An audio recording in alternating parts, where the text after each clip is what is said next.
Hi, Silas, can you turn off your camera and mic? Yes. Okay, thank you.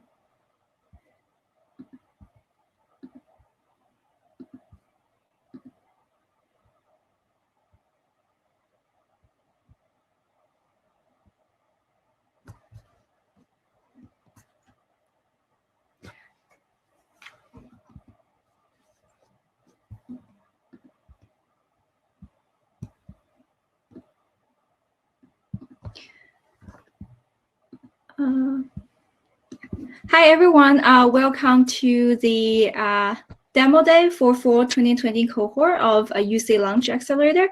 On behalf of the staff, thank you. I want to thank you for joining. Before we get started, just a couple logistic items. We are using Rimble for the event. For those of you on the Rimble, you are in the presentation mode, which means you are only giving the rights to messaging and raise hand. So unfortunately, you cannot speak until we exit out of the presentation mode. If you have any issues, tech issues, particularly, just do direct chat to one of our hosts, or you can just do the Q&A for us to come and help you resolve any issues. Okay, so let's get started. So for those of you new to UC Launch, we are a founder-first accelerator that opens to any startups, any founders that has affiliation to University of California. We are a founder-first accelerator, means we don't take any equity from any of the startups. What we provide is actually education. So each startup who's selected into our program will be going through a 3-month rigorous program that's based on Lean Launchpad method. We'll also connect the startups to our community, which are a lot of entrepreneurs, investors, and mentors. We pivot to this accelerator mode in 2015, and since then we are able to incubate more than 100 startups, and collectively, they have raised over $120 million. So 2020 is a tough year. We have to stay remote. Instead of being misery and being sad about that, we actually took advantage to take our program to the next level. 2020 is the first time we actually decide to expand our cohort into 2. So now we offer both the spring cohort and fall cohort. And because of that, we are able to expand the cohort size. We're able to incubate 34 startups in 2020. And of the 34 startups, about 40 of them actually are co-founded by a female founders or a founder from the minority group. In addition to the cohort expansion, we also took a lot of measures to strengthen our program, including upgrading the infrastructure we've been using to running all the webinars and events. So a little bit about today. We have a pretty packed program today. We start with the startup pitch, which is the most exciting thing everyone is waiting for. And then while we are regrouping and scoring the startup pitching, we will offer a fireside chat with Chloe Albert and John Sebastian, who are both amazing founders, to come and talk to us about their experience. And at 4:30, we will start the award ceremony to celebrate the winners of the demo day today. If you have selected for Investment Pass, you should getting a separate link to join another event afterward, which we will do a startup expo. It will be the opportunity for you to have more face time with the startups. All right. So before we jump into the pitching, I just want to share a little bit more things about the pitch. So today, we have 6 startups pitching. They are advanced from the semifinal, which were contacted 2 weeks ago. The 6 startups will have each will have 10 minutes, 5 minutes for presentation and 5 minutes for Q&A. They will be judged by a panel of judges and be selected for the 1st, 2nd, and 3rd place. The first place will actually be awarded $20,000. The second place will get 12.5K, and the third place will get 7.5K. In addition to the winners that's selected by the judge panel, we also offer another award called Audience Choice. For that, it will be actually selected by everyone attending this event.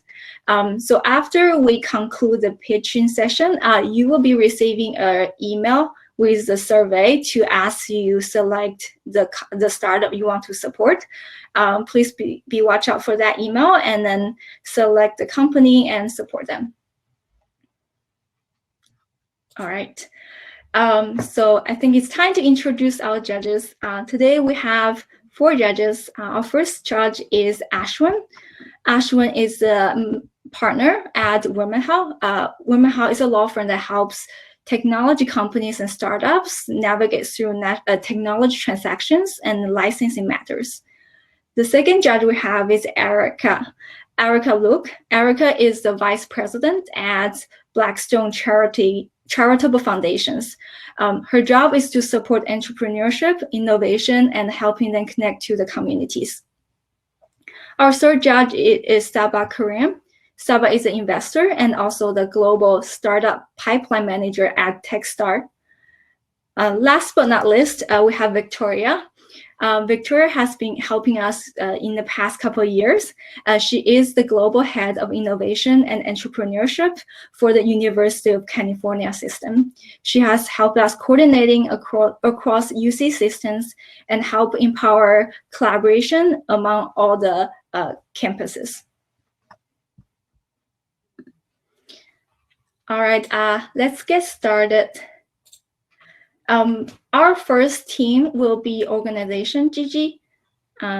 Dima, are you here?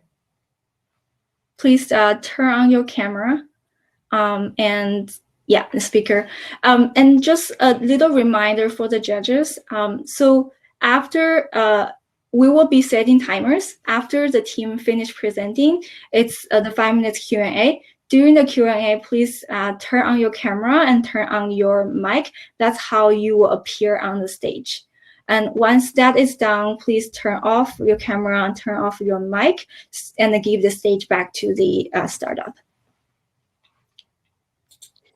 Cool. Correct. Can you see my presentation? Yes, we can see your presentation. Cool. I'll start then. Okay. Hi, I'm Dima, CEO at Organization GG. So almost 2 years ago, I was running an esports organization, and it wasn't successful, but it gave me a lot of insights into the sector. And after that, I started Organization GG.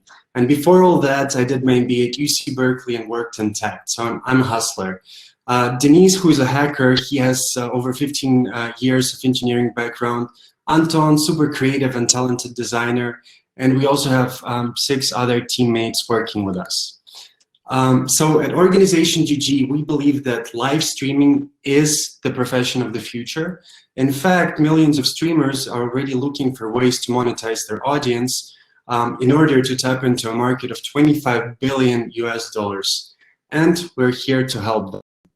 So Organization GG is a marketplace that helps streamers interact with their fans through live gaming experiences. So before, their interactions were limited to chat on Twitch, but with us, they're able to play, communicate, and have much more fun during the streams. So our first experience that we launched is tailored for Counter-Strike Go, and it allows one streamer to challenge another streamer, and each of them have 4 available slots for their fans to join. And since there are hundreds or even thousands of fans willing to play, we integrated sweepstakes, just like Omaze. So a fan, he buys a ticket, but the more tickets he buys, the more chances he has to be randomly selected in that particular team. And after the match, the prize pool is split between the 2 streamers.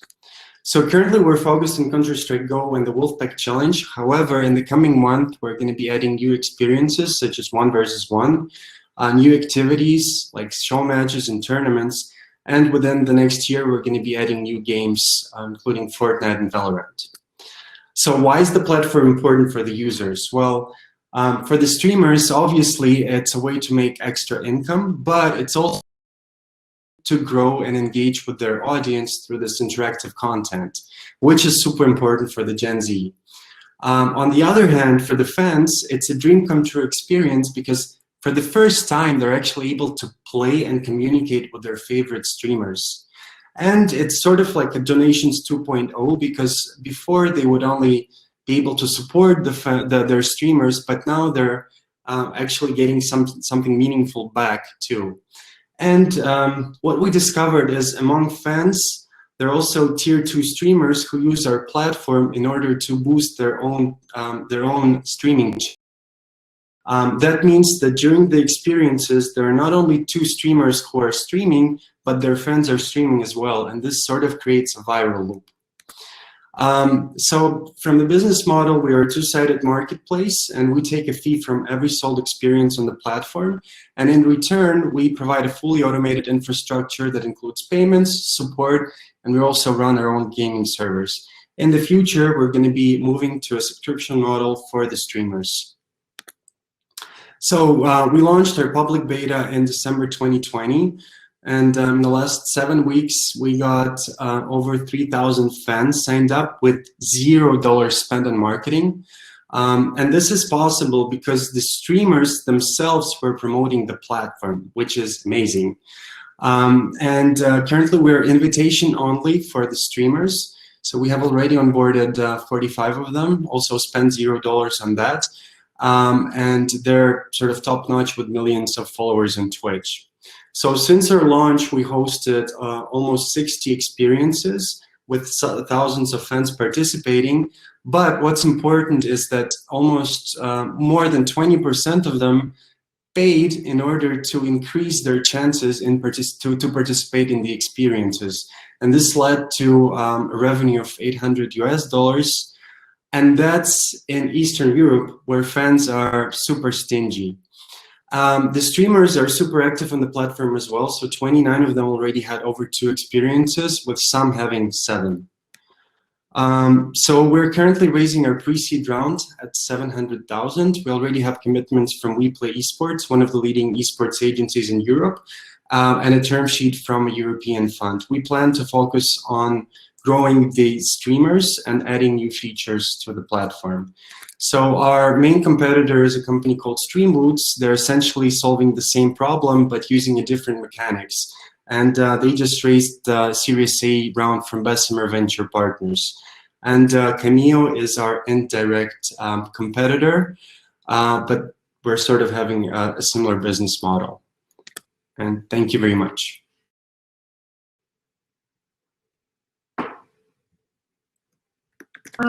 Judges, do you have any questions for him? Can you hear me?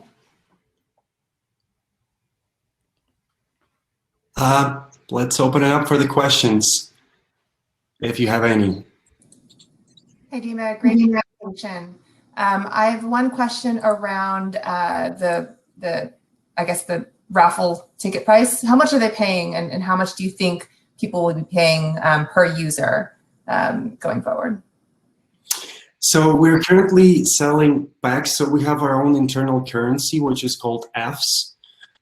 So every sort of ticket, it has a price in the Fs. So the minimum amount of money that you can actually donate is starting with $1, but there are packs that have, you know, $10 in value, $5 in value, and going up to $200 in value. What we have been seeing is that the average price per donation is about $2.5 per fan, and that's in Eastern Europe.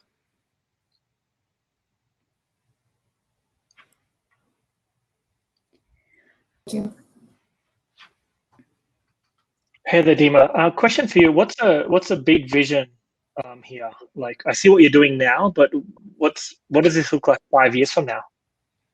Yeah, well, that's only the vision, because we're, you know, we are iterating and we're looking for the, you know, for the solutions that are going to be needed by our users. So, but at the end of the day, we want to be the platform, sort of the go-to end solution for the streamers that would allow them to transform their hobby into a sustainable source of income. And this would be possible through direct interactions with their fans, because this is something that the fans are currently demanding. They're bored of just watching someone playing on Twitch. They want to be part of that game, and they're willing to pay for that. So for the streamers, we are a tool that allows them to monetize their audience, and we're also a tool that would allow them to have this infinite amount of content. So they shouldn't be thinking about what they're going to be doing in the stream. They just go to organization GG, and they have this menu of various experiences that they could launch and have amazing time during the stream and earn the income. Okay. Victor, I think you're on mute. Yes. Well, I was going to say, terrific presentation, Dima, and it sounds like you yourself and your team have a lot of experience in this area. So it's really impressive that you've been able to scale, just acquiring 3,000 users with zero marketing dollars spent, and you're raising $700,000. And I saw that you had a list of priorities in terms of initiatives for the next stage. How are you prioritizing them with the funds raised? Thank you. So we do want to add new games within the next 6 to 9 months. But before that, we plan on adding new experiences. So currently, we only have the Wolfpack Challenge. However, next week, we're adding an experience that's called 1 versus 1. So the streamer would be able to host an experience, and he wouldn't have to challenge anyone else. So he would be more flexible in terms of having opportunity to start earning money. Then we plan on adding activities to the platform. So we're going to host a series of show matches, and we already have an LOI signed with the top 3 global MCN networks. So the way this is going to work, they're going to bring their talent to our platform, and their talent is going to be challenging each other. And our platform is going to be used so their fans could join them in these experiences. And from our side, we're going to be bringing professional shoutcasters, and we're going to be streaming it to a Twitch channel. So that's the second activity. The third activity is the tournaments, because this is something that we've been hearing a lot from the fans and from the streamers. They want to be part of the experiences on our platform, but they want to see the rankings, and they want to, sort of see the results of their activity, and tournaments is something that will allow us to do that. I would say 2 reactions. First, I think it's super smart that you have your streamers and your fans help you to amplify engagement. So therefore, you're able to achieve that hockey stick growth. And second of all, I just think it's a wonderful idea to create a marketplace so that you can start monetizing that engagement and also providing gamification for the fans as well. So congrats. Thank you very much, Victoria. Thank you. Thank you for the feedback. Thanks, Dima. We're going to move on to the next team. Next team is Rimble. Right. Shivan, whenever you're ready. Can you see my screen? Yes, we can see it. Perfect. So hi, my name's Shivam, and I'm a big sports fan. I love playing sports. I love watching sports. I love betting on it. I love it so much that for 1 year, I worked at a sports analytics company building the horse racing solution out. But then something happened. The pandemic hit, and traditional sports went offline. I could no longer watch games with my friends. I could not bet on it. I could not engage with it. I couldn't root for my favorite teams. And I was kind of left in this lurch. But luckily, I found esports. Esports had the same kind of engaging experiences. I could yet root for teams. I could yet watch it. I could yet engage with my friends. And I absolutely loved it. And what I experienced isn't something new. Esports is not a new trend. It's always been happening. For example, in 2018, 98 million people watched the Super Bowl, while over 100 million people viewed the League of Legends Championship. And this is something that's been growing since 2015, and the pandemic has just accelerated it, its adoption and its viewership. given the number of people that watch esports, there's a high volume of money flowing through it too. For example, $16 billion was spent in esports betting in 2020, and this market has seen a 50 to 60% year-over-year growth rate since 2015. And the same thing with esports analytics. About $2 billion was spent on esports analytics in 2020, and this market too has seen about a 70 to 80% year-over-year growth rate since 2015. So even though esports has such a large viewership and so much money flowing through it, I think there's certain fundamental problems with esports, particularly to deal with esports analytics, which forms the basis of any kind of fan engagement tool or any kind of betting experience. I think at Rimble, we believe that esports is a digital medium. It's meant to be consumed on your laptops, on your phones. It's supposed to be this interactive experience that fans can engage with in real time. But current esports analytics are just limited to before the game or pre-game. They really don't update with as the game's going on, preventing fans from actually engaging with the game as it goes on. The second big issue is that current analytics are just really bad. They're so bad that businesses that end up using it, like bookmakers who accept bets like Bet365, are actually losing money on esports betting just because the analytics are so poor. And thirdly, the current tools for esports analytics are non-automated and really difficult to use, which makes it really complicated and costly for end businesses who want to build products on esports analytics, not feasible at all. At Rimble, we really want to solve these issues by using accurate machine learning and really fast data pipelines to make in-game predictions for esports, specifically for micro events. Things like who's going to kill the next dragon in a League of Legends game, which is a really popular video game, or who's going to get the next kill in a CSGO tournament. We want to make these small in-game predictions and sell these insights to businesses who can build fan engagement products on top of it or better betting experiences. I think in terms of a product so far, we've priced 5 different markets for League of Legends. Things ranging from who's going to kill the next dragon to who's going to get the next kill to who's going to get the next 10,000 gold. And I think our analytics is about 25% more accurate than what our competitors offer, which really allows for bookmakers or other businesses to actually be profitable and to build engaging products out of it. And ours is like the first low latency real-time solution that can predict these small engaging events that fans really care about. In addition to all of this, we have 3 pilots that are currently going underway where we're really working with bookmakers and a streaming company to figure out how a product helps them and better build it out for our future pilots, which hopefully come in the next coming weeks. This previous advantage comes really from 3 main things. First is that we believe in the vision that esports is meant to be engaging a real-time thing. It's not meant to be just viewed passively. And that's where our competitive advantage comes in, from the real-time aspect, us predicting and making analytics in real time. The other 2 are what gives us our accuracy edge over our competitors and allows businesses to be profitable who end up using our analytics. Because of our deep focus on esports and using computer vision, which allows us to get great quality, low latency data, we can actually build an engaging analytics platform on top of this. Our business model is really simple.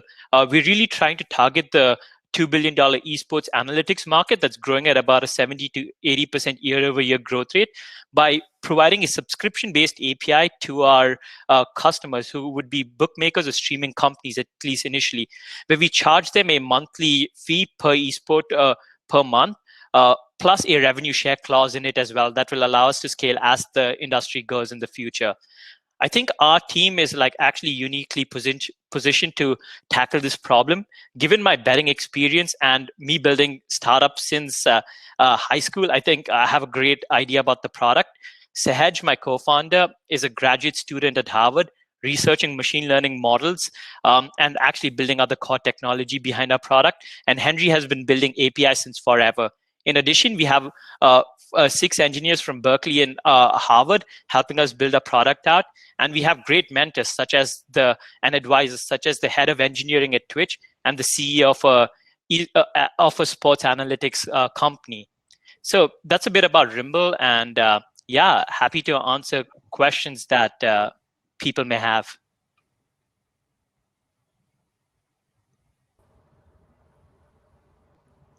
I think you may be on mute, Ashwin. Ashwin, you're unmuted. You are muted, sorry. Sorry Yeah. about that. Yeah, cool. Okay, nice presentation, Shivam. You mentioned the market for data analytics, I think was 1.8 million or 1.8 billion, but it sounds like you're going after the specific piece of that is gambling or betting on esports. What is the market for betting on esports looking like? Yeah, that's a great question. So right now, the data analytics for esports is just made by either teams, which form like a really small margin, or the gambling market, because bookmakers like Bet365 or PointsBet, they are just like, their core competency lies in client management and risk management. They outsource all their odds creations to like a third-party provider. So I would say about $1.7 to $1.6 billion is by the gambling market, just because of the revenue share clause that's existing for other sports analytics or esports companies.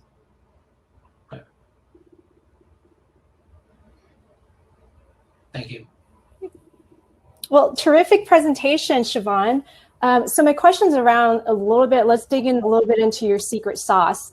So talking about the underlying data that you're collecting, the raw data that feeds into your machine. Can you talk about the data acquisition strategies and what is your approach there? Yeah, that's a great question, actually. And that's one of our biggest moats and provides a competitive advantage, is that we use computer vision to extract information from games in real time. Mm-hmm. So from any stream on like YouTube or Twitch, we can go ahead and get all the information about the game in real time from it on a low latency models.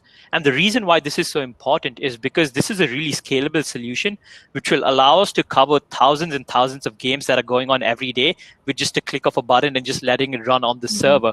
And it's what allows us to power our real-time analytics, because game developers have other priorities, like trying to monetize by adding some kind of like a trophy or like a new character. So there's no real way to get the data.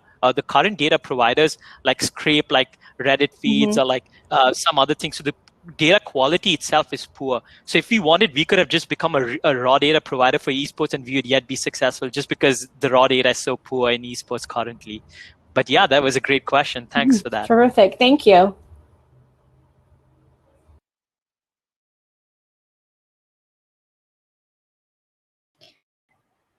Judges, are there any other questions?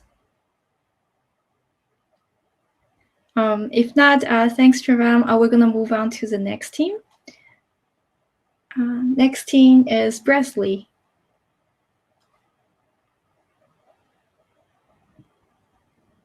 All right, let me share my screen.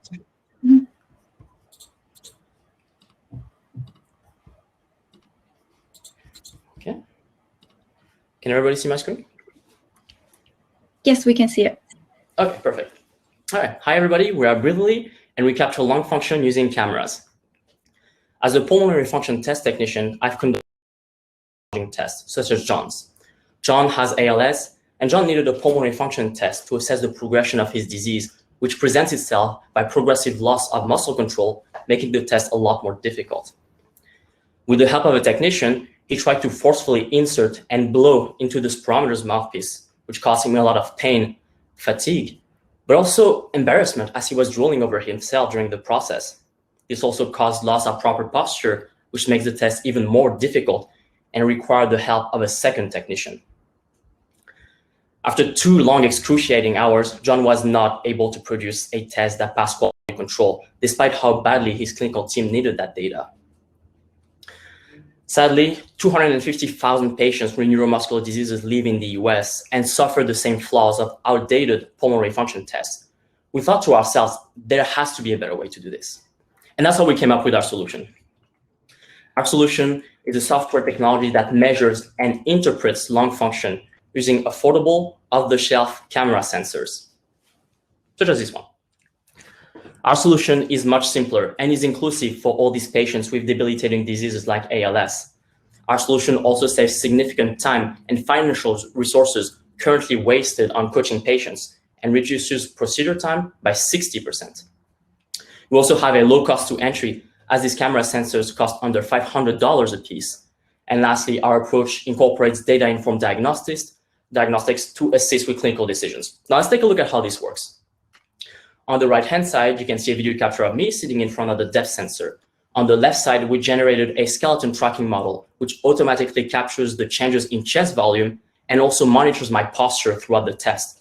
This is an essential quality control procedure that in neuromuscular diseases requires 2 technicians, but in our case, we completely automated it. Now we'll start the test. On the top right corner, you can see the changes in chest volume are captured without contact and then monitored over time as I'm doing breathing maneuvers. These changes are then translated back into airflow using our AI-driven approach, and then we're able to output standard lung function parameters, as you can see on the bottom left, and on the bottom right, a graphical representation of my lung function. This graph on the bottom right is what is typically read by pulmonologists when analyzing lung function tests. Okay, now that we've seen our solution, let's take a look at our market. We are disrupting a $922 million spirometry market by tackling a beachhead of 66.5 million for neuromuscular diseases. After successfully penetrating our primary market, we'll explore secondary markets such as pulmonary clinics and post-COVID infection monitoring. In this market, we'll improve upon competing spirometer products by providing a powerful, contactless lung function testing solution that is more accurate while also being more economical and integrating diagnostics. Let's take a look at our current stage in development. We currently have a working prototype that we are ready to test in the clinical setting. We just submitted our provisional patent with UCSF contracted lawyer, and in the coming month, we'll launch our clinical pilot study at UCSF. With this data, we'll seek further funding for a multi-center trial in neuromuscular diseases. Lastly, we'll secure additional partners to accelerate our market penetration. Our product will be sold to the clinic directors of large neuromuscular disease clinics, seeing over 200 patients per year, with final approval from senior executives. Once the purchase decision is made, we'll follow this following revenue model, which includes a upfront hardware cost of under $500, COGS under 200, and then a pay-per-test model in which we'll receive a 10% revenue share on CPT billing codes generated using our solution. To get there, we will complete the following milestones. The first one from February to October 2021 will be to complete our clinical pilot study at UCSF. With this data, we'll obtain a larger SBIR grant from the National Science Foundation to fund our second milestone, which will be to complete our multi-center pivotal study in neuromuscular diseases. At this point, we plan to publish our findings, seek VC funding, and send our FDA approval application so that by June 2023, we're VC funded and ready to sell our product. This will be done by a team perfectly suited for the task. I will lead the clinical pilot study at UCSF as a senior research coordinator. My co-founder, Franklin, will lead the technical development, and we champion Dr. Bhakta to serve as principal investigator. We also have a panel of experienced advisors to assist us in building our company.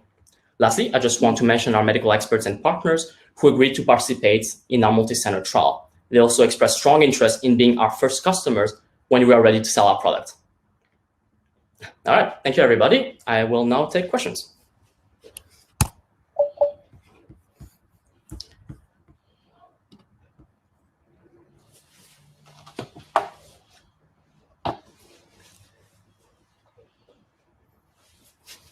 Great presentation. I'm just going to jump in and ask. I got 2 questions. First is you're selling to clinicians, right? Do you understand that sales cycle? And what do you think are the barriers to introducing a new solution? And then the second is I didn't see a specific ask in your deck. What are you hoping to get out of the presentation today? Yeah. So the sales cycle, we anticipate that it would take anywhere from 6 to 18 months based on our customer interviews done with the administrative clinic directors of neuromuscular disease clinics. But there's still more work to be done to nail this down a little bit more precisely. But this is the ballpark of what we estimate would be our sales cycle. As far as the ask, we currently are not asking for VC funding. We will expect that this will happen in closer to our FDA approval stage. So right now we're looking at non-dilutive funding to further our research efforts. Yeah, and more specifically in the first mile, we're looking about 100,000 to run that clinical pilot study. And then mile 2, we're hoping to get around, I think, 1.5 million for non-dilutive funding. Terrific, thank you. Hey, Franklin. great presentation. I really like the narrative at the start. Really just helped nail it in, I think. So a question I had is, and I just want to see if you land in the same place. What's the biggest problem that you see coming up in not being able to execute this? Yeah, absolutely. I mean, outside of the discomfort experience for both the medical staff and the patients, of course, there's really a downstream problem, which is the standard of care that can be provided. These tests are essential pieces to assess disease progression. So it's ALS, for example, is what we can call a restrictive lung disease. So most people with ALS will eventually pass away due to respiratory failure. So assessing how their lung function evolves over time allows clinicians to make these clinical decisions, such as surgeries to poke a hole through the throat and or non-invasive ventilation or things of this nature. So not being able to obtain these tests easily and often also is a huge barrier for these patients. Yeah, thinking about the same. I dropped out for 20 seconds in between, but let me know, are you planning on doing your own camera sensors at some point, or is it always going to be using off-the-shelf ones? Yeah, so we've looked at two different approaches. So if we go with the approach of doing off-the-shelf, I've talked with inflorescence manufacturer along with different ways in which you can reduce the price instead of just purchasing it just offhand like this. And there's also the other approach that you're talking about, which is developing our own. And so that can also reduce the cost in which we can take certain parts that we don't need from the inflorescence and then build it on our own. But currently we're looking at both approaches and we're going to see which is the most financially better and also just as efficient as right now. Got it. Other judges, feel free to come on and I'll stop asking questions. Another question I have for you that's got me really curious is, you said you're not looking for venture funding. So what was the ask again? Like if you win the pitch competition and the money, like what's the first thing you're going to do? And also why are you not needing any funding right now? Yeah, I mean, the first funding will be if we win the pitch competition, then the funding will be used to further our technical development and be able to spend more time in improving our product. So that'll be the first one. Second one will be potentially to expand our team, to hire our next hire. We expect would be somebody, a sales representative with experience in the medical device world, who successfully penetrated markets such as the ones that we're exploring. So that would be some of the uses of the monies. But for now, the first stage is really to get that clinical study validation to obtain FDA and bypass all these regulatory milestones. Yeah. Okay, cool, helpful. Thank you so much. Thank you. Thank you. And you mentioned an energy grant in that as well. Is that what you're expecting funding from? Sorry, can you repeat that? I think I cut off. You mentioned a grant as well between now and venture funding. Is that what you're expecting? And are you in the process of that already? Yeah. We are. So we're hoping to hear back in the next couple of days for an intramural fund to fund our clinical pilot study at UCSF, and that will be the first milestone. Okay. And after that, we'll obtain the data to obtain to ask for a bigger grant from the National Science Foundation and SBIR grant. So these are the two grants mechanism that we're using: intramural and then National Science Foundation. And I know we're over time, have you given any thought to what other medical applications that this device could do, or the software could attack? Yeah, there's a lot of different things in which is anything that's visual in real time. So we can look at different settings. We can look at ICU. We can look at inside the clinic, outside the clinic. And so this has the ability to do all that as well. Anything that's respiratory, anything that's pretty vital. Like contactless vital signs, things of this nature that we're currently taking a look at and are getting more traction. That's great. Thank you. All right. Thank you, everybody. Thank you. So we're going to move on to the next team, Next Ion Energy.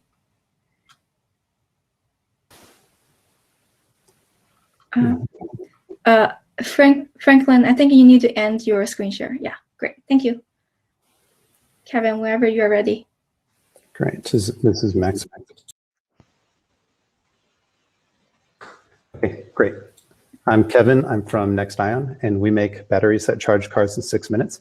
And we also make explode. So batteries have problems, and the biggest problem is the one you may be familiar with, is that it's wait time. No one wants to wait hours while their car is charging. We want the experience to be like filling our car with gas. We want it to be minutes. Batteries also have high temperature performance problems, and ultimately batteries can explode. But the good news is solving problems makes you money, and the battery market is huge. The largest market is the fast charging market. Your next car will likely be an electric vehicle. However, for a small company, this is a long sales cycle market. And that's why I'm showing you these alternative market verticals, which still are quite huge. Let me hide this thing. Sorry. We are already working with companies in each of the market verticals, and we are integrating with a partner to help them build smaller supercapacitors, which should lead to about $2 million in revenue in 12 months' time. Here's a battery stack up. Most battery companies, small ones, they specialize, as we do, in one particular battery component. We specialize in the separator. We can build the full battery, but we specialize in one of the components called the separator. The reason this is important is because they're huge battery companies like LG, for example. We will not be selling them batteries. We will be sending them our battery separator component. And that's how we can go work with a large company and go from being very small to being very large. So how do we know we can fast charge? Well, as I mentioned, we build batteries already, and then we measure something, a battery metric called C rate. Batteries have data sheets, and if you look up the Tesla 85 data sheet, you'll see a metric that says 0.5 C rate, and that means Tesla 85 batteries have 2-hour charge times. We have a 10 C rate, which means we have 6-minute charging times for the same battery size. Performance, I mentioned, is an important problem to solve.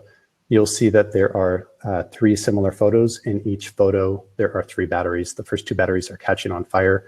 And if you look at the rightmost photo and the rightmost battery, you'll see that's ours. And the takeaway here isn't that our batteries not catching on fire, but the takeaway is actually that we're operating at 200 degrees Celsius. Or 206. It's double what the other batteries are operating at. The reason that's important is because when you charge your phone or your laptop, it gets hot, or if you use your phone and laptop, it gets hot. That's just because the battery is heating up. And being able to operate at high temperatures turns out to be critical. So if you're charging and the battery's too hot, your electronics will stop the charge or slow the charge. But with ours, you can charge quickly. It's an important metric to be able to charge quickly. In addition, if you're using your phone on a hot day, you may have noticed that it can turn off because you may not know why, but it turns out it's the battery, and the battery gets too hot, so the phone will just turn off. The last important feature is safety. Batteries have tons of energy and can catch on fire. Your home, inside the walls, there's tons of energy, and there's something called the circuit breaker. It'd be great if batteries had that as well. It turns out with our technology or our batteries, they have that built in. And the separator, it's an aerogel. This thing expands and collapses, and it's temperature dependent. So when the battery's driven hard, the aerogel collapses, but ultimately prevents something called thermal runaway, and that's the explosion part. But what's interesting is once this is triggered, the battery, once it's being used less or not driven as hard or charged as hard, it will go back to its original shape. And that means the battery will become operational again, just like it was originally. And that turns out to be an important feature for preventing faulty batteries within cars and preventing potential car recalls, saving car companies a lot of money. We have a bunch of patents on this, and we're patenting more. So this sounds good. How much is it? Our cost is, there's that battery stack up again. Our cost is more expensive. It's 30% more. So, but when you look at when you take a car cost into account, car batteries are so expensive in terms of car cost that our added cost is very incremental. It turns out it's only 1% once you go through all the math. So if your car is 30 grand, your added cost is only 300 bucks. So would you spend 300 bucks more to be able to charge your car in minutes? Obviously, the answer is yes. Here's our team. We're all from Berkeley, the Berkeley Physics Department. Owner is the inventor. Alex is a professor from Berkeley. He's been working in advanced materials for a while. I used to work in Alex's group, and Mustafa and myself have started companies with hundreds of employees and billion-dollar valuations. I mentioned our battery status already in some of the companies we're working with, and we're always just looking for partners and people to collaborate. So please feel free to reach out. Thank you. Thank you, Kevin. Judges, please feel free to unmute and ask questions. Sure.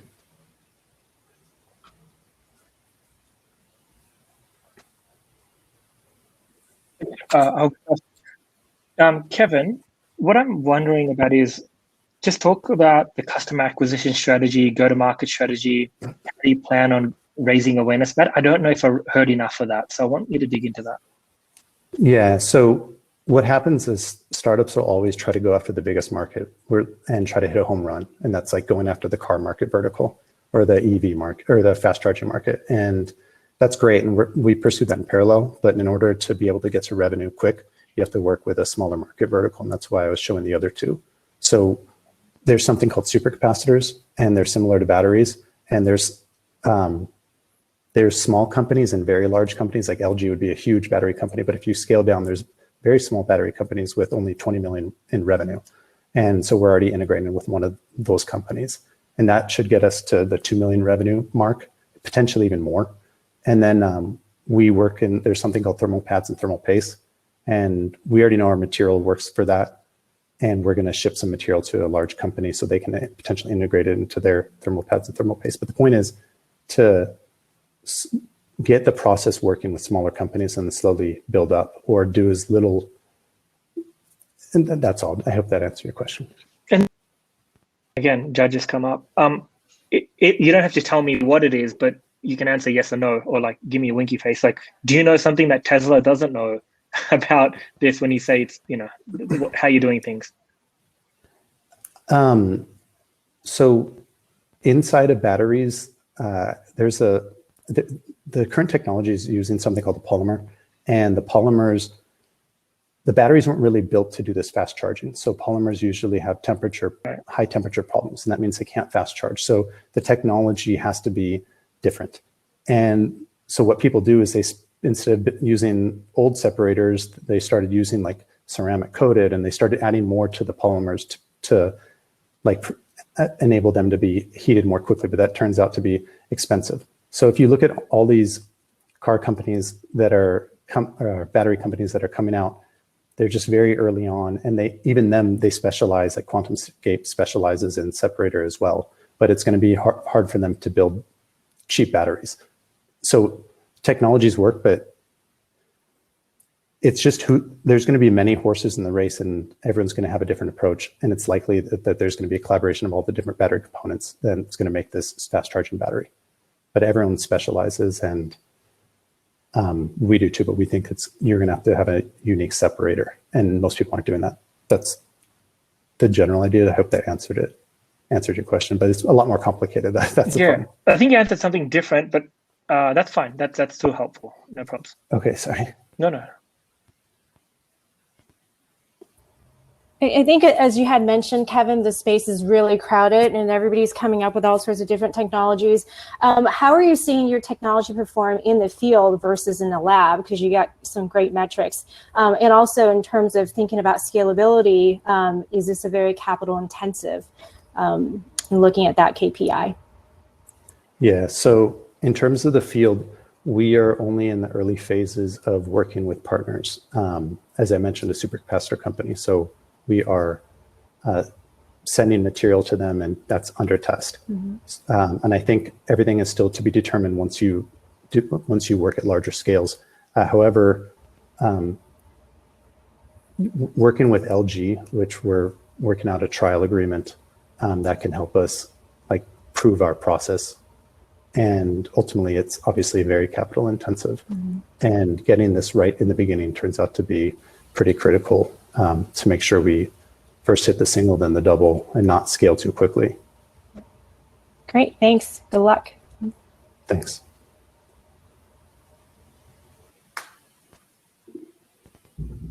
Oh, okay.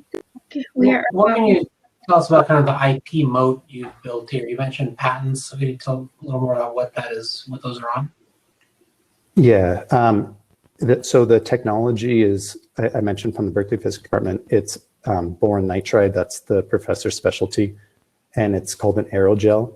But most professors just focus on, have a particular specialty, and it's just working in this area for many years. So it's there's some like secret sauce to how it's done, but it's also, we patent part of it. And I know we're out of time. I hope that answers some of your questions. Yeah, thanks. Thank you. Thank you, Kevin. We're going to move on to the next team. Okay, thanks. Yep. All right, Louis, whenever you're ready. Yes. All right. We are Netic, and we are the digital PT for active Americans. So to understand more about our startup, you have to understand that we're a revolutionary moment when it comes to telehealth and home health and wellness solutions. COVID has changed the game entirely. Everyone's an early adopter. There's been 100x growth in the use of telehealth during the pandemic.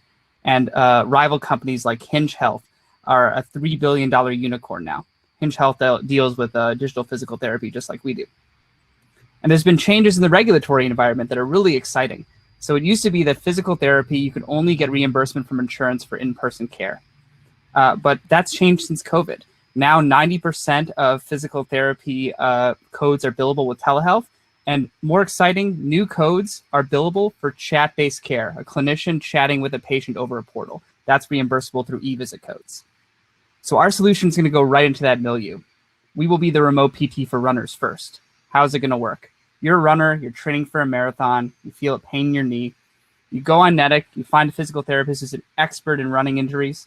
You book an appointment, you have a synchronous call where you get a plan of care and a diagnosis, and then you start doing physical therapy over our chat-based care. And what does chat-based care mean?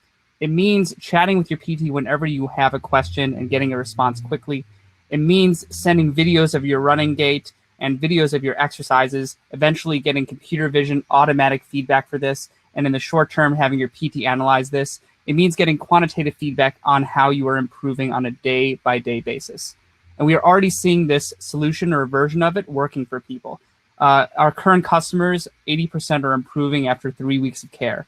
And we believe that we can use this solution to make our mode of care 10 times as efficient and 10 times lower cost than current solutions. So I want to talk more about our traction. We've had 20 paying patients go through versions of our MVP and our current MVP. We are seeing 3x lower time spent with the PT, which is a 3x lower cost. And we're seeing daily active use at 50% in our user base. And why are they using it so much? Because our customers really love our solution. Our NPS scores are 67. People are coming to us and are saying that they could not run a single mile before Netic. And now they've done Netic, they are running 5-6 miles pain-free. It's doing a remarkable job with people. How are we going to conquer the market? We're going to start with runners. Runners really want to heal quickly, and that's why they're in a desperate position as a consumer. We're going to be able to market to them through various channels like their community groups, races, and also running stores. We're already going to start incubating our platform and our product in running stores in California. After we do runners, we're going to move on to athletic Americans in general. Golfers, skiers, snowboarders, tennis players, weightlifters, cyclists. And the secret sauce that we'll have in common with these people is that these people need PT that's integrated within their activity. If you're a golfer and you have a shoulder problem, you don't only need exercises to heal. You need your PT to look at the activity that you're doing when you swing the golf club and recommend how you can get better with improvement on that technique. And after we move through athletes, we're going to go to a larger market, an aspirational market, and be a brand of PT for active Americans. And this is the thing that differentiates us. Our competitors are chronic condition and general PT. If you have chronic back pain, you're going to go to Hinge. If you want general PT, you'll go to Physera. But if you are an active American and you want to keep doing the thing that you love, you're going to go to Netic. And how does our PT acquisition work? Well, we're going to be able to get a lot of PTs through our relationships with APTA. We actually have relationships with the head of the running special interest group there. Running stores, which is an ecosystem we're going to enter, always have like PTs in that like general running store reach who help their customers, and we're going to reach them. And we are in partnership talks with RunDNA, which is a solution that trains PTs to become running PTs. So we're going to be able to make running PTs out of otherwise just athletic PTs. And PTs are going to get a lot of our platform. They're going to be able to find the patients that they want to treat. Athletic PTs want to treat athletic patients. We're going to do that for them. There's also going to be less documentation because so much of our solution is going to be directly or easily transcribable. How are we going to get paid? As I mentioned before, every single part of our solution is billable with insurance reimbursement currently, from the chat to the synchronous sessions. And we're going to operate just like a digital physical therapy clinic. Patients are going to pay a membership fee that includes their copays. Physical therapists are going to make a flat rate per patient per month, and we're going to take the profit after that. We're already calculating LTV to CAC ratios of 7. Who's on the team? I'm a second-time founder, Haas MBA. Matthias is a medical doctor and a former researcher at Harvard. Val is our CTO, an Apple developer, and a healthcare entrepreneur in his own right. And what we're asking for is a $400,000 pre-seed raise, which we're going to be able to use to get to a $500,000 revenue in a given year and be able to use that to raise the rest of our A round. Thanks so much. Would love to answer any questions.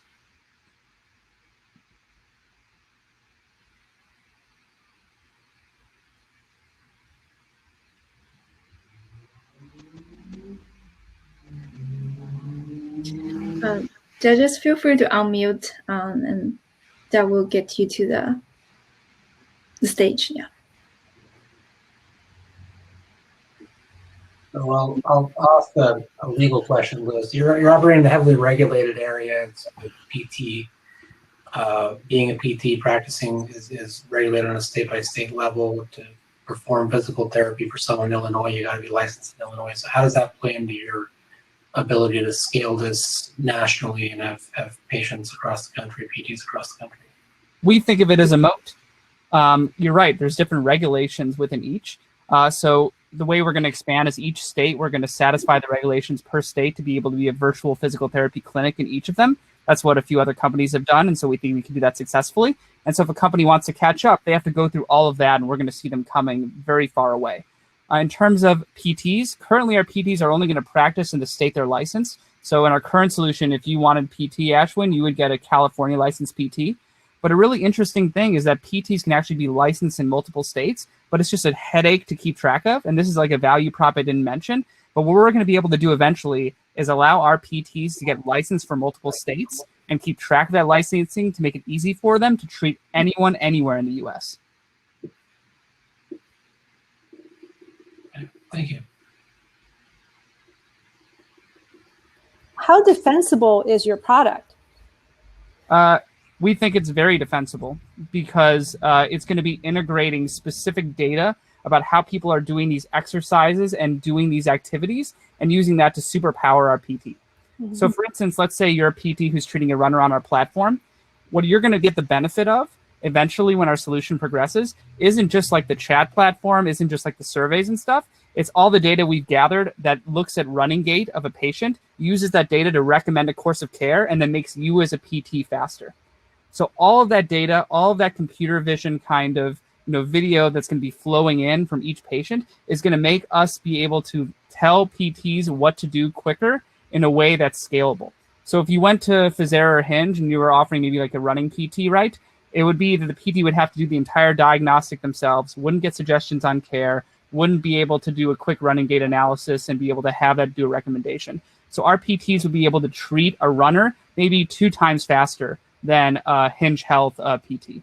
And that would make the cost lower, make our PTs be able to handle more patients, and make our solution just defensible in that way. Mm-hmm. And what's your user acquisition? Our user in addition to all the affiliations and clubs that you talked about. Mm-hmm. Yeah, so really it's about like the ecosystem there. Like running stores, we think will be a giant secret sauce from us. Should I mention that we actually, the partnership for the incubation of our stores is not just a few stores. It's through a company, a sales agency company called Hartford Sales. And David Hartford is actually on the line, who is our mentor who recommended them. And what they're going to do is they're going to incubate it in a few different stores in California. And then if it catches on and we figure out how those things work, they're going to expand it. And they can do California, I think Nevada, Arizona, Hawaii. And then if it catches on there, then you can spread to other states with other sales relationships they have. But if you know any runners, you know that like running stores are like these foundational like cathedrals in their ecosystem. And we think this is like a great way to like evangelize, to keep with the religion metaphor. Mm-hmm. Great. Good to see that you're very passionate about this. Thank you. Mm-hmm.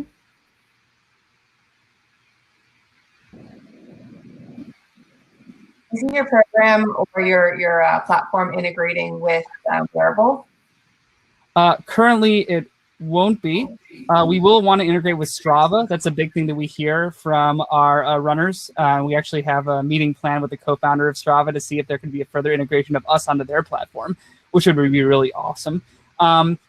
we're probably going to do wearables like Garmin and stuff to keep track of mileage. But what we don't want to do is have the wearable solution where it like tracks your exercises and movement, because we think that's really cumbersome. We think like using video as the way of capturing the exercise is like a more low touch way. And so we want to rely on that. Other companies are in the more wearable space. I think that's what Hinge and Kaya do. Mm-hmm. Thanks. All right, thanks, Louis. We're gonna move on to our last team. That will be Red Vest. Silas? Whenever you're ready. Can you hear me? All right. Yes. All right.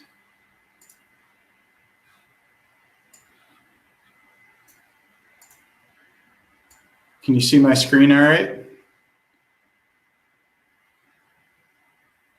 Hello? Can you see? Yeah, we can see it. Fantastic. All right. Well, to take it home here, my name is Silas Everett, and I'm the founder and CEO of Red Vest. Our flagship product is Red Vest Go. It's an automated workforce tracking solution that's like a fast track, but at access points for people. We found that a lot of industries need Red Vest Go, but construction really stood out. Over the past 6 months, we conducted hundreds of interviews from demolition crews to C-suite executives. And what we found is that on large construction projects, $100 million and up, they're extremely complex and physically dynamic. And general contractors have about 40 different subcontractors and suppliers on a site on any given day. And we kept hearing the same problem. Site supervisors would say, I just don't know who's on my site. And when crews don't show up, GCs don't find out about it until days later, impacting the schedule and leading to costly delays. So what's the solution? We leverage the maturity of RFID technology with advances in machine vision and artificial intelligence and created Red Vest Go. It's super easy to set up, plug and play, real-time access to data is provided. It integrates with construction management systems like Procore. It's highly secure and cloud native. And Red Vest Go streams reports and alerts that supervisors need to manage their sites. Instead of having to stop, push a turnstile or badge in, Red Vest Go tracks people, allowing them to breeze right through. When a Red Vest Go box is mounted at an access point, like a gate or a doorway, or it's in a corridor, and when it's plugged in, it immediately starts streaming the real-time head counts of each person that passes through. And from Red Vest Go API or dashboard, supervisors can search for records to verify time reports. Go even alert supervisors if crew aren't wearing the right PPE, and they can select and then download the data that they need. On our 2 paid pilots, our customers using the data for automated reports have already started flagging shortfalls in planned labor. In fact, Marie Speakman, a site executive at Suffolk Construction, says of our pilot that the data itself is highly valued. It's given her the ability to predict her labor shortfalls, not just react on that day. The access control market is worth $840 million alone in construction. And we're aiming at 2% of that market by 2024. And that's worth a value of $17 million. We've already seen our CAC plummet with an in-house network dispersion strategy. Our 2 pilot customers have begun looking to deploy Red Vest Go on their other sites. And these 2 GCs combined have over 1,500 such projects going on at any given time. And we have a number of other potential customers in the pipeline. Red Vest Go is built with best-in-the-class architecture. Everything's secured in GCP or in AWS ecosystems. Our code base and hardware are proprietary and are leveraging state-of-the-art and computer vision at the edge. There are a number of other competitors out there, but none of these companies are doing exactly what we're doing. Red Vest Go is the only solution that automates time reporting without the need for biometrics or beacons or batteries. So in terms of current investments and exits, the sector is getting a lot of attention. There's a lot coming in, a lot of new tech, and we're seeing a growth in the number of successful exits in the area with PlanGrid and Roombix, to name a few. So far for funding, we're bootstrapped. We've received grants from NSF and have applied for another SBIR and AF Works. We're asking for 500K pre-seed for 10% equity. And once we secure funding, our team will build out the product and execute on our go-to-market strategy. Our team is comprised of myself, a UC Berkeley trained data scientist, Jonathan Arms, a serial entrepreneur who's heading up business development and strategy, and Ashley Kogans, who's an industry expert with 13 years of experience in construction technology, and she's leading our product management. And that's it. We look forward to hearing from you. Check out more at www.redvest.ai and look forward to answering any questions you might have. Thanks. Thanks, Alice. Judges, feel free to unmute.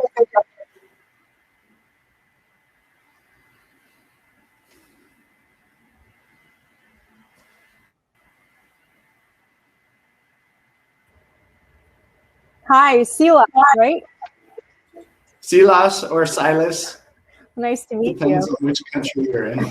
Well, terrific presentation. My question's around the sales cycle to the construction industry. I actually know something about that industry, and it's notorious for having a very long sales cycle, particularly the adoption of new technology. What is your thinking around that? So our strategy these days really relies on this network dispersion that I referred to. We're currently working with Fluor and with Suffolk. Fluor is the second largest general contractor in the United States. And like I said, they have a lot of projects going on at any given time. Right now, our point person at Fluor is general manager for the Western region.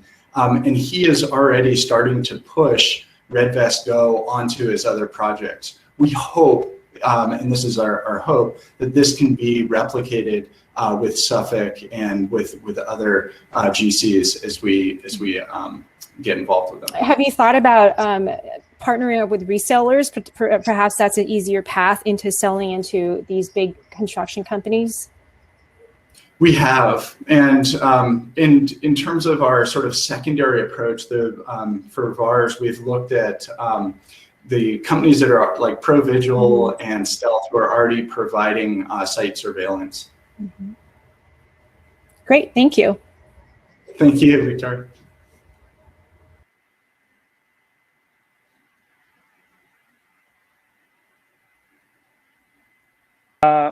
Hey, question for you was, what's the second market that you might go after?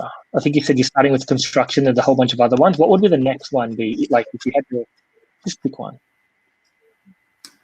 You know, right now we're on the Bayer campus in Berkeley. It's a pharmaceutical. They're looking to open up their entire campus. They need a way to have smooth flow of people through their campus, but know who they are. And with biometric concerns, we think that these types of companies that are more tech native and have campuses, whether it's an atrium going from the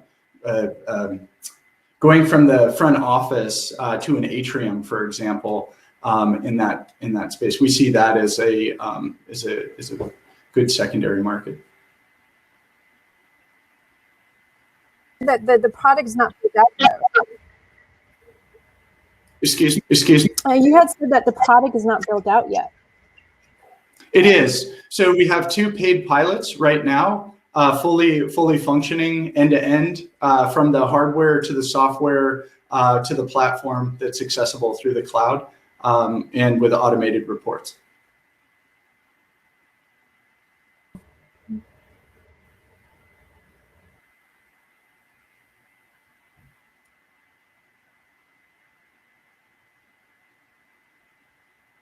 Maybe you covered this, but what is the item that a person who's working there has to hold or wear or have in their pocket? Sorry, come again? That sort of chopped up there. How do you actually track the humans on site? So what happens is we use a multi-class object detector within a camera that as somebody crosses a region of interest line, it triggers an RFID read event. The RFID read event is coming off of a tag that is either placed on a badge or put on a hard hat. And there's a unique signature that we're able to capture for each of the passive RFID tags that then provides the information for that particular event for that person coming on site. That's great. I can think of even giant New York office buildings knowing who is in and out for disaster, scenarios. And one of the things that we found too in times of COVID, but we could see it elsewhere, where people just don't want to bunch up with a turnstile and waiting for a badge in, particularly like in commute hours where there's a heavy flow of people, or you're waiting to go through a security reader. The other thing with the computer vision side of it is if you don't have a badge, it automatically sends an alert as well. So it's detecting hard hat, it's detecting safety vest, and we can train it up to detect face masks and other forms of PPE. That's great.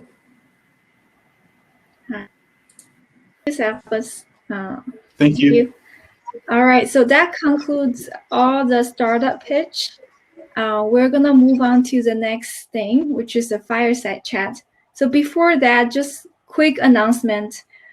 Judges, please join the Zoom private group so you can debrief on your judging part. And for everyone else, we will be sending out a survey about the Audience Choice Award. Please look out for that email and fill the survey. We will give till 4. How about we'll give it to 4:25, so like about 10 minutes to close that survey. So thanks for that. Okay, so let's move on. So our next thing is the fireside chat. Today we are fortunate to have Chloe Albert, the co-founder and CEO of Medina's Health, and John Sebastiani, the founder and CEO of Sonoma Brands, joining us. John, Chloe, can you turn on your mic and video? That should bring you to the stage. Hi, everyone. Hi, yeah, hi. John, are you here?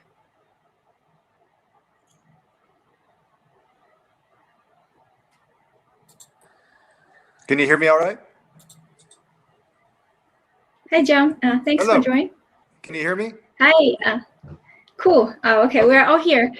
Just a quick intro. So Chloe is the co-founder CEO of Medina's Health. It's a company providing a cloud-based asset management and remarketing platform for hospitals. Interesting fact is Medina's was actually participant in UC launch in 2018. After that, the company joined Y Combinator and received $5 million seed funds in late 2019. John is the founder and CEO of Sonoma Brands. So prior to that, he actually started a company called Crave Beef Jerky. I think a lot of people have seen that brand in grocery store. That brand was actually founded at Berkeley in 2009. He sold Crave about 6 years ago to Hershey Co. For over $200 million, and started Sonoma Brands after that. And I believe last year he just bought a Crave back to be part of Sonoma Brands. So thank you both for joining us today. As you can tell, like our audience are mostly entrepreneurs. They are very early stage, and one thing everyone is very curious about is your entrepreneurship journey and what has inspired you to take on that journey and help you get to where you are right now. John, do you want to go first and then I'll follow? Sure, no, not a problem. I'll try to keep it short. As y'all might imagine, there's so much to the journey and really capturing not only the passion when we have an idea and we're just not quite sure how seriously to take it. For me, when I was at UC Berkeley in the grad, I was leaving 10 years in the wine industry, And so I had a decade of experience in the consumer space, and I found that that category at large was too crowded to within. And so with a disruptive mindset, and really one of your speakers before was talking about fitness and athleticism. I was a marathon runner and really just found myself eating meat snacks as a good source of protein. And really, just as we all do, and entrepreneurs, you know, find a problem or an unmet need to a consumer and innovate towards that. And for me, it wasn't, I'm not nearly as smart as many of the people on this call, but what I did realize is that there's a huge $5 billion space in U.S. meat snacks, and that it was misunderstood by the consumers, whereas it was viewed as a snack, but more of a gut stuffer. When what I did is I brought a more gourmet, more health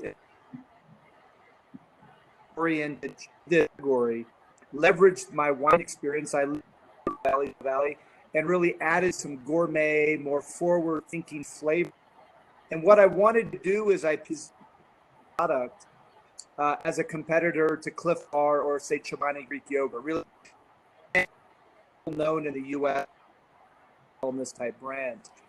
To be perfectly honest, if it weren't for the walls of UC Berkeley and really having my professors in the school to support me and encourage me, I don't know how if I would have taken that leap of faith, but I as production while I was in the school, I launched it in 2010. The journey was phenomenal. I mean, yes, there were dark days. There were moments where I doubted myself, I doubted my idea, but through that perseverance and resiliency that we all know is a very important part of being an entrepreneur, you just can't give up. About 2 years in, I had a major event that Safeway Corporation stepped in, decided to begin distributing my brand nationwide. And it was more my trajectory, my J curve really hit its inflection point, and we were tripling our business year over year over year. And as you already said, the Hershey Corporation stepped in just 5 years after I started it and bought it for $240 million. And I'll just finish my last thought. Sorry to be so long-winded. And from there, I found that I'm such a passionate entrepreneur that I wanted to take my playbook. And I've now raised about $400 million, and I run a private equity shop investing into early stage food and beverage companies. And I'm a regular supporter of UC Berkeley because I've endowed a food venture program that gives away grants each year. So I'm very passionate about wellness and better for you and food. And I think Berkeley is just a phenomenal institution to bring these to life. Thanks, John. Chloe? Yeah, I think for me, entrepreneurship has always kind of been baked in the cake. My mother owns her own small business and kind of got to work in that environment. And I actually started my first bath and body care brand that actually had 2 brick and mortar stores when I was 14. And I had to borrow the money from, friends and family, and my mother had to sign all my contracts because you can't actually sign contracts when you're under 18. And then I actually, in 2016, founded a company that I still own and operate today called Happy Pay, which is an insured API company where we basically provide the sort of random number generator aspect to companies so they can offer turnkey sweepstakes. And then we partnered with a company in Europe to provide a financial prize. And that company was very successful and still operates today. But I was looking for something that was a little more purpose-driven. And in 2015, my grandmother was actually diagnosed with terminal brain cancer. So I spent about 6 months just living in a hospital. And while I was there, I just literally witnessed how just medical equipment was maintained. It was paper clipboards, very manual. We had a biotech come up with a breadboard and like a soldering gun to try to fix a heart monitor. And I was really struck by how much waste there was. And that really catalyzed my research and interest into the space. And then really determined that there was a huge waste problem for the healthcare system. It's actually over $700 billion a year. Spent another kind of 2 years really researching and understanding the business model, and came up with the concept for Medinas, where we effectively help hospitals manage their inventory, do capital planning and asset management, and primarily help them monetize surplus equipment, which also displaces waste. And I think we've helped hospitals save over $100 million in sales equivalency to date. We've displaced over 40,000 pounds of waste from landfills in the last kind of 2-3 years. And so the pandemic has certainly been a fascinating ride for us, being a little bit closer to healthcare than most. But yeah, so that's kind of my journey to kind of where I am today. And I still own both companies, and hopefully Medinas can go from strength to strength here in 21. Yeah, it's definitely very inspirational to hear how you both started. And then that's very much tied to what your personal experience is. You have gone quite a few years into your entrepreneurship journey now. So what's keeping you up at night nowadays? Yeah. I can start on this one. I think there's kind of two things for me right now. What was a very fascinating experience for me when the pandemic first hit was a lot of investors and employees were coming to me about predictions for the future. And normally you can kind of look at macroeconomic trends, you can kind of read the tea leaves on your market, your industry, and make predictions. But when you're sort of dealing with a life-changing event or sort of a once-in-a-lifetime event, I was very stuck with the realization that I had a whole host of people depending on me to be right. And I had to do my best to kind of be right and make sure I had strong opinions weakly held and be wildly open to new information and process that appropriately. And I think secondary to that, the second thing that kind of kept me up at night is my people, and making sure that my employees were resourced, were doing okay, they weren't feeling overworked, or had the resources and the support they needed to not only just maintain their job functions, but their lives, considering just how hard everything was from a mental health perspective. And we have employees who go into hospitals. And so for us, it was also trying to maintain safety standards and make sure that everybody felt comfortable. So it was definitely, I think as you grow, and John, I think you have more experience with scale than I do. I really think people are just the core of every business. And I think that's always going to be in a CEO's mind. So I would say that a couple factors here. One is the food and beverage industry in America represents about 10% of our country's GDP. So it is a massive industry. At the same time, the food and beverage industry and the entirety of our supply chain is one of the biggest emitters of carbon dioxide and is a source of waste, packaging waste and other areas. So we have a fundamental responsibility to both feed America. We think that we believe that food is medicine. And so we're trying to start at the root of providing a more educational approach to the food that we eat, educating our consumers, because we think much disease can be prevented with a good diet. So we do have macro themes that we focus on, but at the same time, I'm trying to deploy a playbook that is more synonymous in the tech space, where, say, Mark Andreessen was a very successful entrepreneur and is now running a venture fund. And so I wore one team jersey when I was building Crave, but now as an investor, we have 17 portfolio companies. So what keeps me up at night is remaining true to our mission to provide transparency of where we source our goods, whether it's a personal care company. I invest into skin lotions and vitamins and supplements that you digest, as well as food and beverage. And really practicing a world first mentality where we're protecting the environment and so forth. So, at the same time, we have to provide a return to our limited partners. So keeping it all together is overwhelming at times. And then, as we all know, the pandemic has impacted us a bit differently. But if we think about the food business, before the pandemic, 50% of US dollars spent on food were spent in restaurants or in grocery stores with like food to go. All of that has moved to grocery. And so there's just a seismic shift. And we don't know how permanent this is going to be. Is it temporary? We have no idea. So it's just there. It's an exhilarating time to be in the food and beverage space, and at the same time, as we think more broadly, a very important time to protect our planet. Thank you, thank you. What I hear is for both of you, it's not that, you know, I think profit is important, business important. It's also more about the people and the society. You have put a lot of that responsibility on you and on the business. And then it's very nice to hear that you care about that. And I think that's important for other entrepreneurs to know that there are responsibilities beyond just their business. Yeah, thanks for sharing that.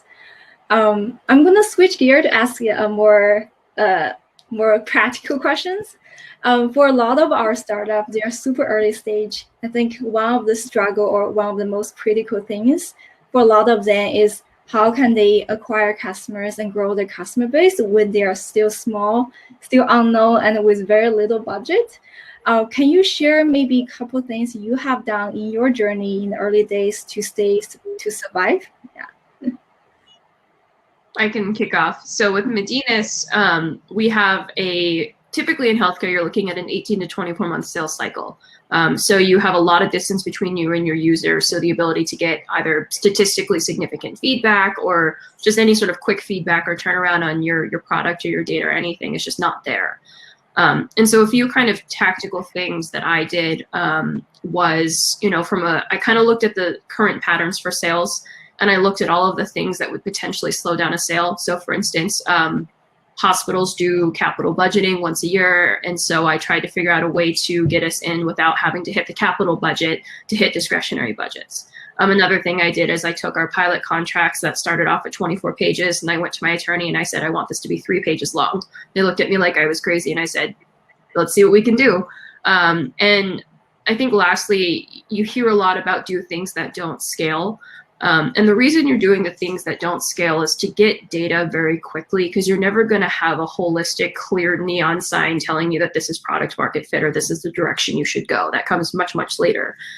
You need to be able to get enough sort of horizontal data that gives you enough of a sense to be able to predict where you think this should go based on all of those other sort of subtle points and information that you've gathered. And so for us, it was really a function of doing these unscalable pilots with as many different sources of supply, because we're in a supply constrained market, identifying the white hot center and then doubling down on it. And it was a very slow, and painful process. And part of what we had to do was balance having enough money and cash on hand to have enough time to find that data, to dial it on product, and then execute on those contracts. And I think that's kind of the trifecta is, do you have enough data to have a sense of where you should go? Do you have enough resources to execute on all of those experiments, scalable or unscalable, test all of those traction channels? And by the way, a book I think every founder here should read is Traction by Justin Mares. It's a really great bullseye framework for you to test all the different traction channels that you can try to grow your business. Then the last piece is just making sure you have enough sort of view of your industry and your world to be able to make a bet when you're just never going to have all the data you want.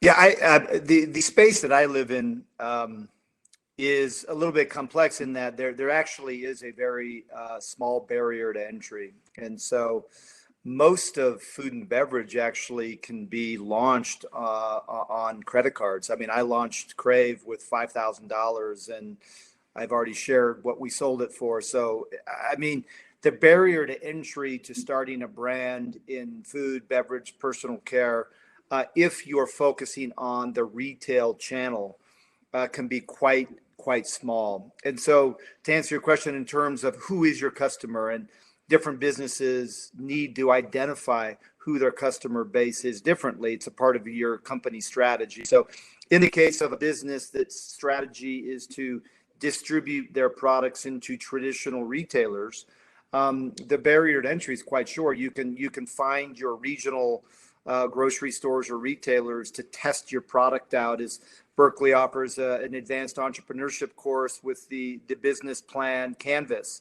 And really understanding who your customer is, why are they choosing your product, what product did they leave, do they repeat purchase it? So that can be done very cost efficiently. That being said, we also have businesses that really begin to build online digitally. So both as an investor now, we occasionally invest into digitally native brands. It's a little bit more expensive, of course. Probably many folks on this have a performance marketing mindset where you're utilizing many of the tools through Instagram or Facebook or what have you to identify who your customer is. What is your customer acquisition cost? What is your average order volume? So therefore you can understand your contribution margin to that first purchase.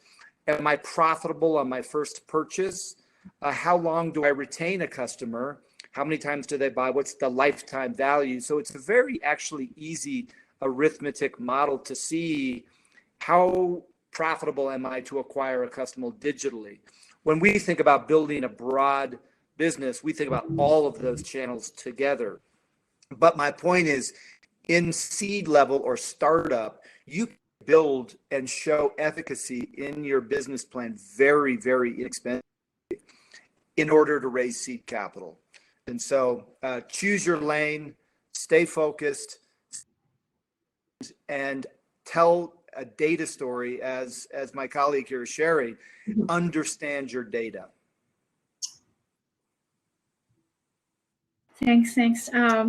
Since you kind of mentioned the founding part, I think a lot of our startups also start to thinking about raise their seed or pre-seed round.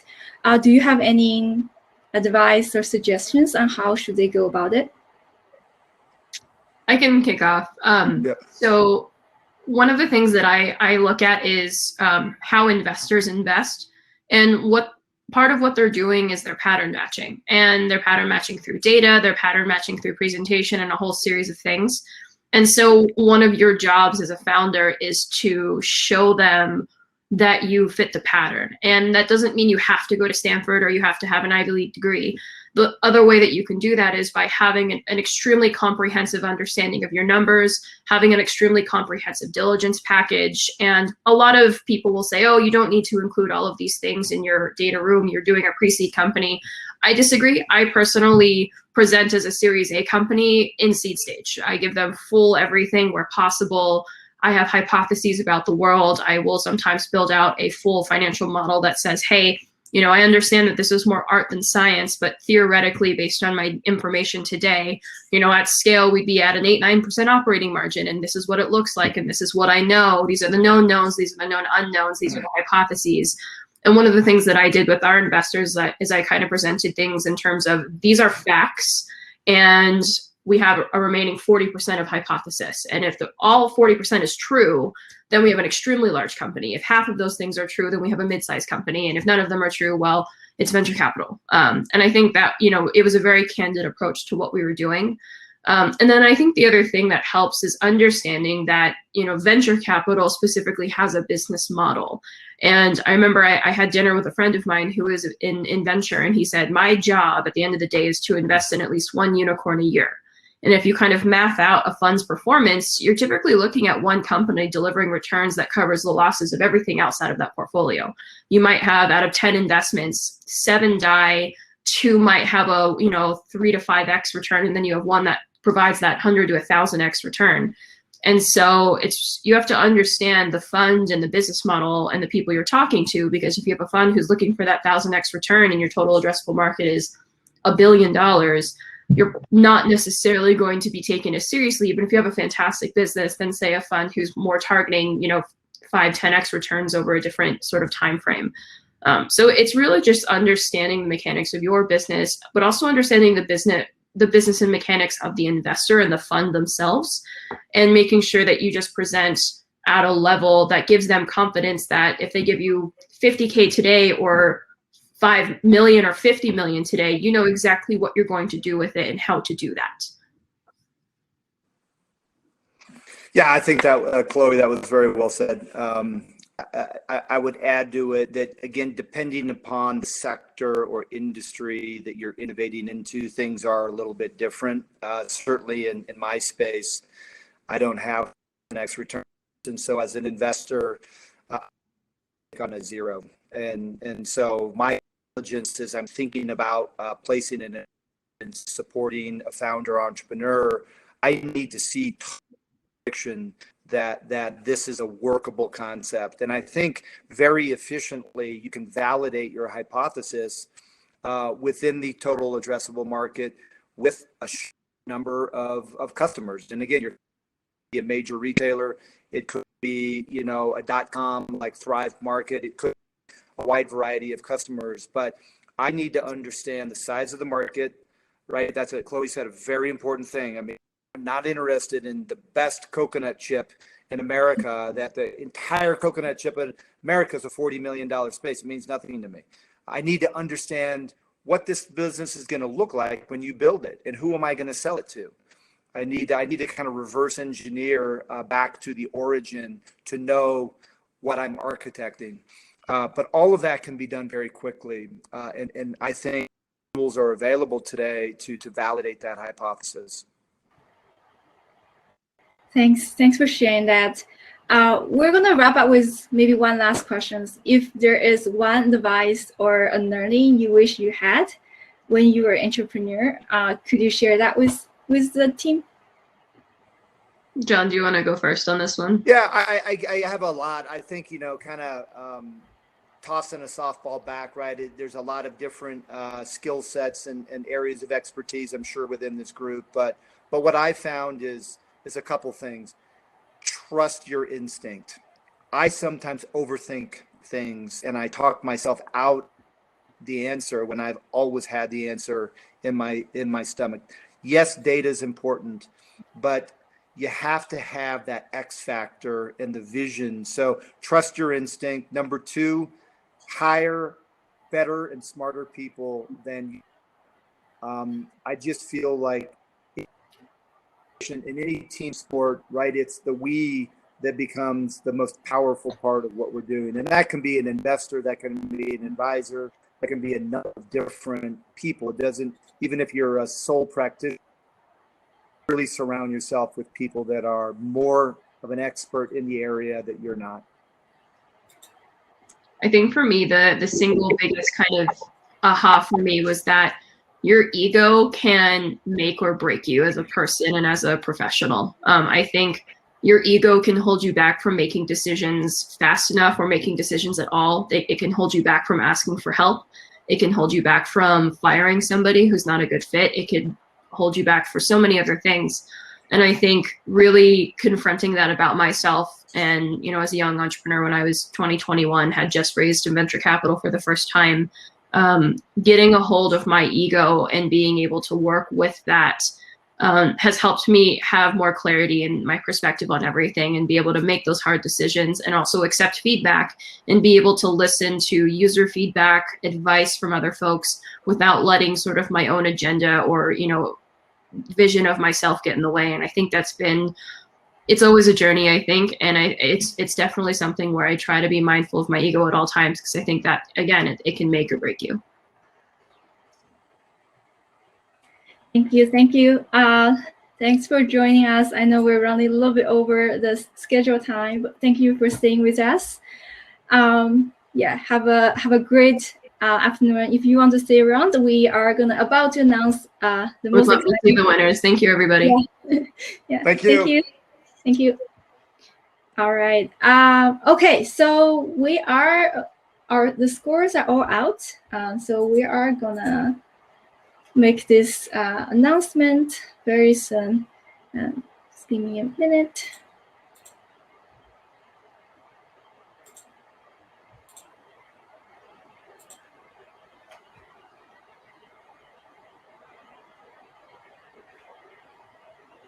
All right. So actually, before we do that, we just want to thank our sponsor and partners. Launch is a nonprofit organization. We are totally student-run, so we need support and the sponsor to help us raise all the funds for the startups and to run the program. So we are fortunate to have all those sponsors and partners joining us and help us deliver this. So really a big thank to all of our sponsors and partners.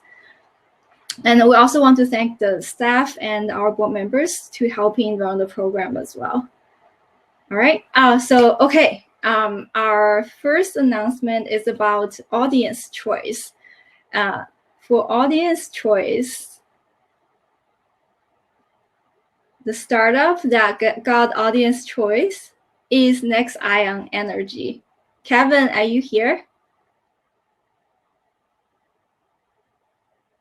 I am here. Here.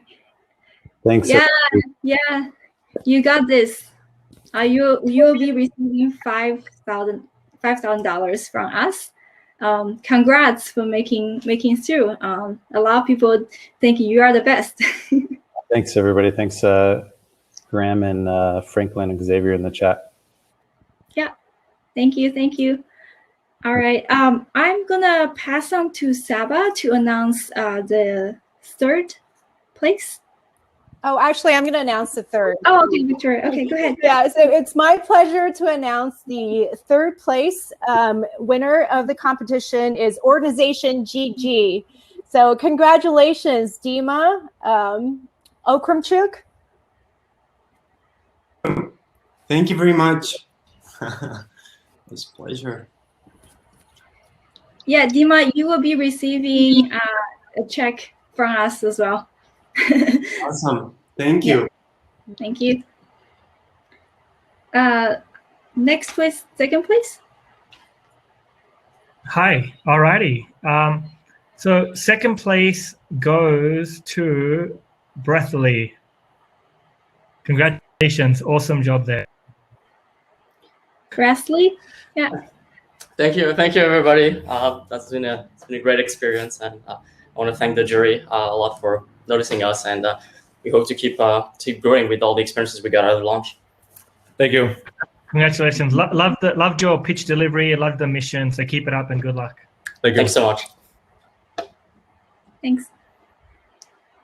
All right, last place, Erica. Yeah, it was a really tough decision. All the teams were so fantastic. Thank you all for pitching and answering our questions. So it's my great honor to announce the first place winner, who is Red Vest. Congratulations, Red Vest. Oh my gosh. Come here. I'm just gonna show my family just real quick, my son and my wife who've been on this journey. So thank you guys so much. Yeah. Well done. Yeah, thank you so much. Really. Thank you. Thanks all the judges for joining us. And then it's been great to having you. And thanks all the startups for going through the journey.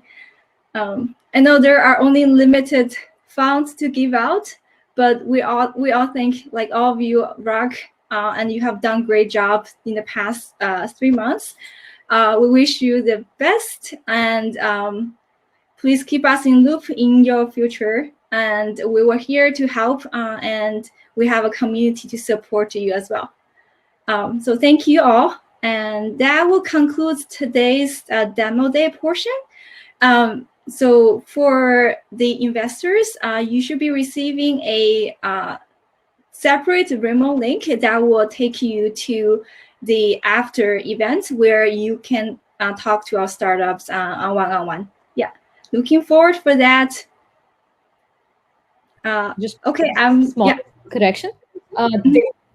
Everyone with an investor pass has already received it in an email with the subject logistics. Okay. Yeah. Thanks for correcting me that. Yeah. Yeah, I've also posted it in the chat, so everyone should be able to see that. Okay. Sounds good. Right. Everyone have a great Friday evening and weekend. Bye.